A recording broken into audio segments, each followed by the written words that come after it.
kemudian pengusahaan tambang emas, kemudian perkebunan sawit. Ada 8 yang berdasarkan analisa citra satelit kami berkontribusi memperparah hujan ini. Jadi kami sedang mendalami dan saya sudah minta di Butigakom untuk melakukan langkah-langkah cepat dan terukur.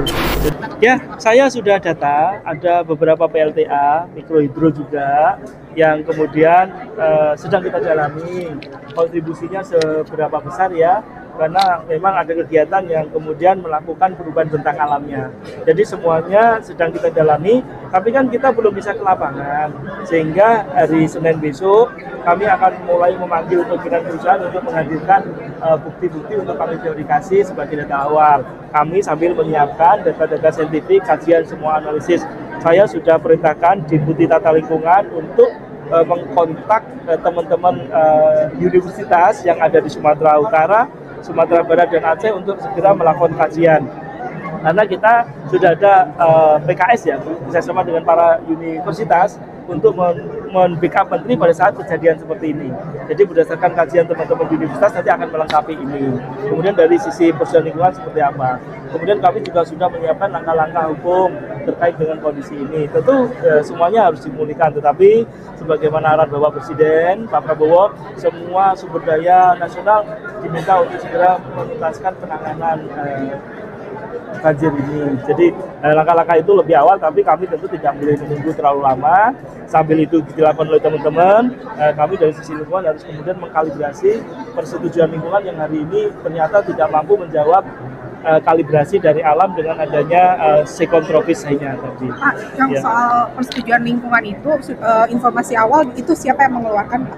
Jadi persetujuan lingkungan ada yang masih di kabupaten kota, ada yang di provinsi, ada yang di kita. Jadi kita sedang lakukan evaluasi total. Kalau memang karena kan sebagai sampaikan, ini kejadian kan di luar proyeksi kita ya, adanya perubahan iklim ini memang memporak-porandakan analisa dari cuaca kita, sehingga begitu ini muncul ya baru diprediksi dalam waktu yang tidak lama gitu ya, dekat-dekat baru ketahuan, sehingga antisipasinya memang kedepannya harus ada adaptasi yang harus diutamakan. Jadi tadi untuk persoalan lingkungan kita akan analisa kembali. Kita akan scale up berdasarkan kalibrasi yang hari ini disampaikan oleh alam. Kalau dia nggak mampu ya kita akan hentikan persoalan lingkungannya dan kita merekomendasikan kepada Menteri Teknis untuk kemudian merubah kegiatan yang lain yang ramah terkait dengan alam. Jadi gitu ya. Pak, PT Aginfos itu termasuk yang dari ya, semuanya sedang kita kaji. Ada termasuk ya tadi saya sudah katakan ada tambang emas ya, ada kegiatan yang lain. Tadi sudah kita ya. Oke ya. Terima kasih Pak. Terima kasih Pak.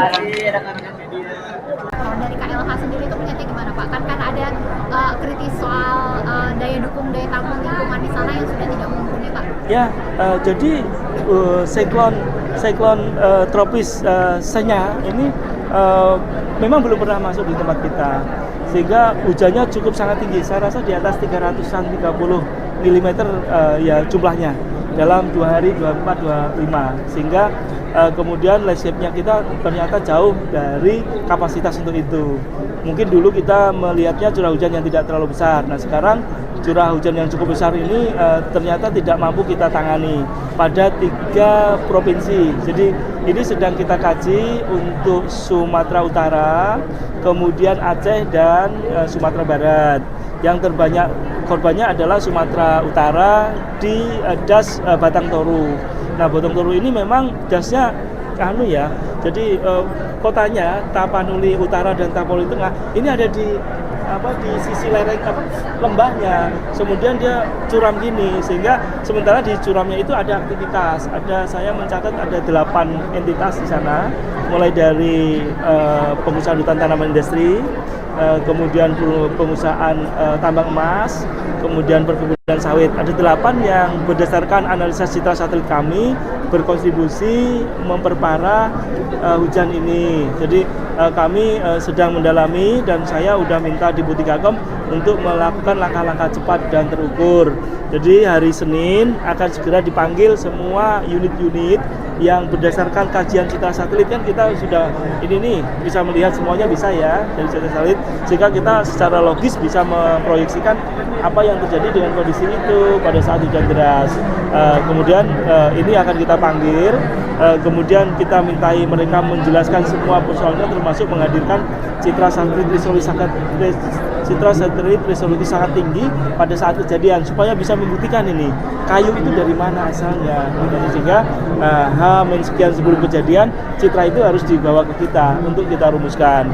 Kemudian kami akan mengevaluasi total semua persetujuan lingkungan yang ada di Das Batang Toru tadi. Jadi bentuknya seperti ini ya, luasnya sekitar 340-an ribu, tetapi semua hujan ngumpul di tengah, dan ini beda dengan yang Sibulga ya sebelahnya, itu beda das. Jadi yang das ini yang agak krusial, yang kemudian berdampak korban jiwa yang cukup besar.